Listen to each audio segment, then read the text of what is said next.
Every single person who ever changed the world was first told they couldn't. Let that detonate inside you for a second. Not strangers, the people at their dinner table, the people who shared their blood, the people who claimed to love them most looked them in the eye and said, "This is too big for you." And the question that determines everything, and the question that separates the ones history remembers from the ones who disappeared quietly into safe, comfortable, forgettable lives, is simply this: what did they do with that moment? Today I am going to take you somewhere most motivational content is too afraid to go. We are not talking about positive thinking. We are not talking about morning routines and vision boards. We are going straight into the wound, the specific devastating experience of carrying a God-given vision in a room full of people who cannot see it. And I am going to show you exactly why their blindness is not your burden, why their doubt is not data, why the loneliness you feel right now in this season before the proof arrives is not a sign that you are wrong. It is the most powerful confirmation that you are right. If you stay until the end, you will never again confuse someone else's limitation for your ceiling. You will never again hand another human being the power to determine what is possible for your life. Stay with me. This is the conversation that changes everything. The loneliest place on earth is called before they believed. It's that stretch of time nobody talks about. The months, sometimes years, where you're carrying something real and heavy and alive inside you, and the people closest to you can't feel the weight because they can't see what you're building. You're not failing. You're not delusional. You're just early. And early is the cruelest place to stand because the evidence hasn't arrived yet and faith is the only currency you have. Most people spend that season shrinking, dimming themselves down to fit inside someone else's comfort zone, editing their vision into something smaller and safer and more acceptable. That is where dreams are quietly buried. Not in failure, in the waiting room of other people's approval. Here is what nobody tells you about that loneliness. It is not a warning sign. It is a rite of passage. Every person who ever built something that mattered passed through that same corridor of silence and doubt and unwitnessed effort. Your vision arrived before your proof did, and that is not a problem. That is precisely the point. The vision always comes first. The evidence follows the commitment, not the other way around. You do not get certainty before courage. You get courage and certainty eventually catches up. The gap between your vision and other people's belief in it is not empty space. It is the exact territory where character is forged, where discipline is built, where the kind of unshakable conviction is developed that no amount of external validation could ever manufacture. You are not behind. You are not broken. You are in the only place where the most important work of your life actually happens. They didn't believe in Jesus, jobs, or you. And if that sentence makes you uncomfortable, good, sit with it, because the discomfort is the point. History has a pattern so consistent it borders on law. The ones who carried the most transformative visions were met first with the most ferocious resistance. Not from strangers, from the rooms they trusted, from the tables where they broke bread. Jesus was doubted by his own family. Jobs was thrown out of the company he built with his own hands. The prophets, the pioneers, the builders who rewired the world, not one of them was handed a smooth road and a cheering crowd at the beginning. They were handed silence, skepticism, and in many cases open ridicule. So when the room goes quiet after you speak, when the people you love most look at you with that particular brand of careful, cautious concern, you are not receiving a verdict. You are receiving a confirmation that what you're carrying is real enough to disturb something. Because doubt is a mirror, and it is showing you their face, not yours. This is the truth that changes everything once it lands. When someone tells you your dream is too big, too risky, too much, they are not delivering a report on your potential.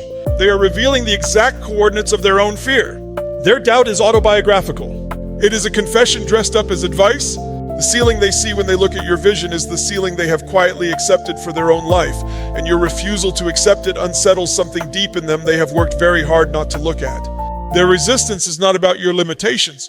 It is about their unfinished business with their own. Once you understand that, their doubt loses every ounce of its power over you. The world doesn't invest in seeds. It invests in trees. And that reality is brutal when you're still underground, when you're in that invisible, unglamorous stage where everything is happening beneath the surface and nothing is visible yet to the people watching. Nobody celebrates the seed. Nobody takes pictures of the soil. They show up for the shade, the fruit, the height, all the things that only exist because something spent a long season growing in the dark without applause, without validation, without a single witness to the work. That is where you are.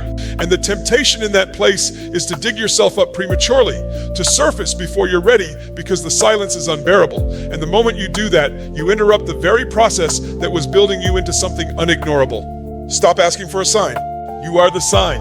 The hunger you can't explain, the idea that won't leave you alone at midnight, the vision that survives every setback and every dismissal and every reasonable argument against it. That persistence is not random. That is not wishful thinking wearing a costume. That is intelligence of the deepest kind, pointing you in a direction that your logic hasn't fully mapped yet.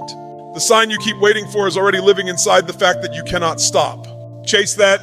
Every legend was once a rumor. A whisper passed between the few who saw something before the world caught up. Before the stages, before the standing ovations, before the name meant anything to anyone, there was just a person and a burning and a handful of believers who couldn't fully explain why they believed, only that they did.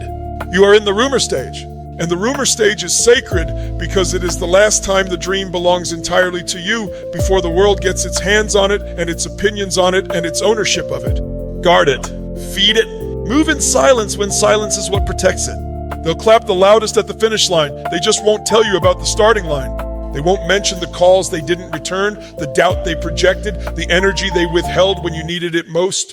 The crowd that rushes to celebrate your arrival is frequently not the same crowd that sat with you in the difficulty. And that's not bitterness, that is just the architecture of success.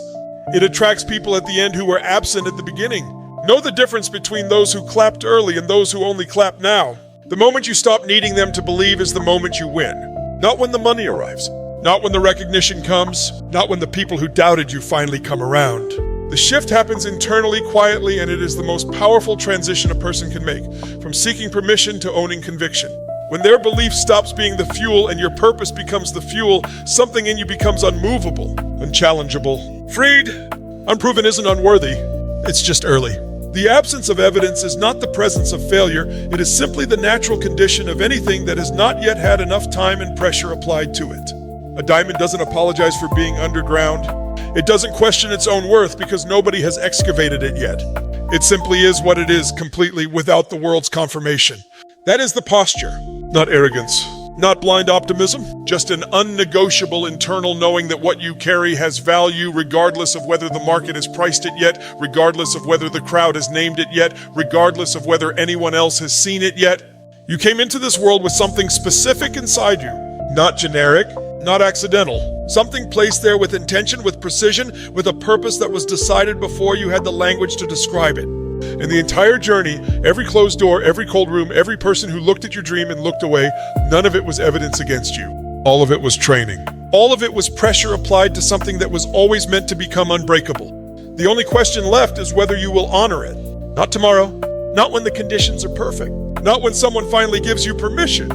Now, with the doubt still in the room, with the proof still absent, with the critics still loud, you move anyway. You build anyway. You become anyway. Because the world doesn't need another person who waited for the right moment. It needs you, fully committed, fully alive, fully unleashed, in this moment exactly as it is. That is the truth this video was built to deliver, and if it landed, if something in you shifted today, then Alpha Motivation World has done exactly what it exists to do.